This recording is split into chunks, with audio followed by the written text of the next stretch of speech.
প্রয়াত কবি তমালিকা পণ্ডা সেটের ৬৯তম জন্মদিবস উপলক্ষে বুধবার হলদিয়ার আইকেআর শিক্ষা সংস্থা ও সংবাদ সাপ্তাহিক আপনজন পত্রিকার আয়োজনে একটি স্মারক বক্তৃতা, আলোচনা সভা, গান ও কবিতা পাঠের আয়োজন করা হয়। তাঁকে স্মরণ করেন হলদিয়া ও জেলার সংস্কৃতিপ্রেমী মানুষজন। হলদিয়ার মঞ্জুশ্রীতে কুমারচন্দ্র জানা অডিটোরিয়ামে এই অনুষ্ঠানটি অনুষ্ঠিত হয়। 2016 সালের 29 মে তিনি প্রয়াত হন। তার পরের বছর 2017 সাল থেকে তমালিকা পণ্ডা সেটের জন্মদিন 6ই আগস্ট বড় আকারে স্মরণ অনুষ্ঠান আয়োজন করা হয়। বাংলা সাহিত্য সংস্কৃতিতে তার ভূমিকা ছিল বিশেষ। নিজের সাহিত্য চর্চার পাশাপাশি সাহিত্য ও সংস্কৃতি জগতের জন্য তার বিশেষ পৃষ্ঠপোষকতা ছিল। সেই কারণেই তার জন্মদিনের অনুষ্ঠানে কবি তমালিকা পণ্ডা সেট নামাঙ্কিত জীবনকৃতি পুরস্কার প্রদান করা হয়। এদিন পুরস্কার পান 4 কৃতি বাঙালি। এরা হলেন কবি জয় গোস্বামী, সঙ্গীত শিল্পী হৈমন্তী শুক্লা, বিশিষ্ট অভিনেতা পরাণ বন্দ্যোপাধ্যায় এবং প্রকাশক সুধাংশু শেখর দে। পুরস্কারের অর্থমূল্য ছিল 1 লক্ষ টাকা। এদিনের অনুষ্ঠানে উপস্থিত ছিলেন সাহিত্যিক শীর্ষেন্দু মুখোপাধ্যায়, হলদিয়া উন্নয়ন কর্তৃপক্ষের চেয়ারম্যান জ্যোতির্ময় কর, কথা সাহিত্যিক নলিনী বেরা সহ অন্যান্যরা।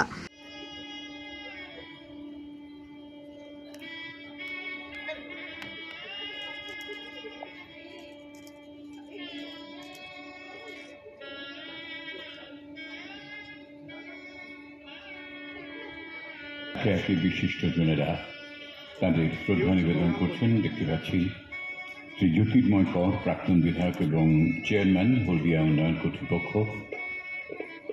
চন্দন সেন আমাদের এই সময়ের বিশিষ্ট নাট্য ব্যক্তিত্ব, তিনিও রয়েছেন সাহিত্যিক নলিনী বেরা, আইকেআরের সর্বময় কর্তা আশিস লাহিড়ী, তিনিও পুষ্পার্ঘ্য নিবেদন করছেন তাঁর প্রতিকৃতিতে। আমি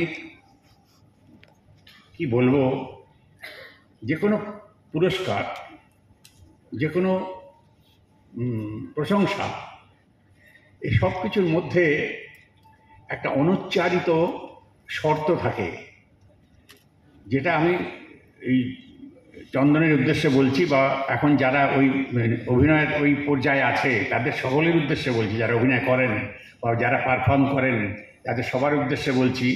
দর্শক যখন প্রশংসা করে, যখন পুরস্কার দেন, তখন তোমরা যে জিনিসটা শুনতে পাও না সেটা শুনতে হবে, কারণ সেটা উচ্চারিত হয় না। যারা প্রশংসা করেন তারা কিন্তু ওটা উচ্চারণ করেন না, শুধু কান পেতে থাকলে শুনতে পাবে যে সেখানে একটা অনুচ্চারিত শর্ত ভাসছে বাতাসে। শর্তটা কি? তুমি ভালো করেছো, কিন্তু আরো ভালো করতে হবে, এইটা থাকে। এটা যারা শুনতে পান না তাদের একটু কষ্ট ভোগ করতে হয়, কারণ তারা ভাবেন যে এইটাই শেষ প্রশংসা আমার, আমি 10-এ 10 পেয়েছি। না, উনি 10-এ 3 পেয়েছেন, 4 পেয়েছেন, 5 পেয়েছেন, 6 পেয়েছেন, 7 পেয়েছেন। এখনো আরো ভালো করতে হবে যাতে 10-এ 10 পাওয়া যায়। 10-এ 10 কোনদিন পাওয়া যায় না। জীবনের সবচেয়ে ভালোটা কখনো আসে না জীবনে। অনেকে প্রশ্ন করে না যে আপনার সবচেয়ে প্রিয় চরিত্র কোনটা করেছেন? আমি প্রিয় চরিত্র এখনো পাইনি, কেউ পায় না। কিন্তু আমি যারা অভিনয় করেন, যাদের আমি ভালোবাসি, তাদের এই কথাই বলতে চাই যে প্রশংসা পেয়ে, পুরস্কার পেয়ে তুমি কি বলবো, একটা শব্দ ব্যবহার করে যাতে ইজি কমিউনিকেট করা যাবে, দিয়ে যেও না। বুঝতে চেষ্টা করো তারা কি বলছে, কারণ তারা হচ্ছে শিক্ষক দেবতা। তাদের জীবনের উপাদান নিয়ে তুমি মঞ্চে পূজায় বসো, অর্ঘ্য সাজাও। দুঃখ, হাসি, কান্না, বেদনা, হিংসা, লোভ, পরশ্রীকাতরতা, সব কিছু তাদের মধ্যে সেই উপাদান তুমি নিয়ে, তারা যখন সামনে বসে থাকে তুমি তাদের পূজায় বসো মঞ্চে। তারা যদি সেই অর্ঘ্য তুমি তাদের পায়ে তুলে দাও, সেই শিক্ষক দেবতার পায়ে, তারা যদি সন্তুষ্ট হয় 2 হাত তুলে আশীর্বাদ করবে, আর যদি অসন্তুষ্ট হয় 1 হাত তুলে অভিশাপ দেবে। সুতরাং সাবধান, ওই অনুচ্চারিত শব্দটা শোনবার চেষ্টা করো, নিজেকে মুক্ত করে, ছটফট করে নাও। ভালো থাকবেন সবাই। হ্যাঁ, লেবি দিতে হবে। আপনার শিয়ালদার পলি মার্কেটটা দেখেছেন বর্ষাকালে? দেখেননি? তাহলে বুঝতে পারতেন যে আমার গলার অবস্থা এখন কি। ক্ষমা করেন না, তো আমি আগে চেয়ে নিয়েছি। তার মুষ্টি কুজনে তবু জলে হিয়া, মিছে অভিমান ওঠে মনে উথলিয়া।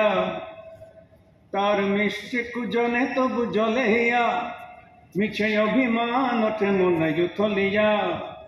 আজ সবাই কেহ না কেহ মরমিয়া, হয় একলা আমার শুধু নাই প্রিয়া। দুষ্টু পাপিয়া বলে পিয়া পিয়া পিয়া পিয়া, হয় কি যে করিয়ে মননিয়া। সে যে প্রণয় হুতাশে ওঠে উতলিয়া। দুষ্টু পাপিয়া বলে পিয়া পিয়া পিয়া পিয়া পিয়া, হয় কি যে করিয়ে মননিয়া। সে যে প্রণয় হুতাশে ওঠে উতলিয়া। ভালো থাকুন সবাই।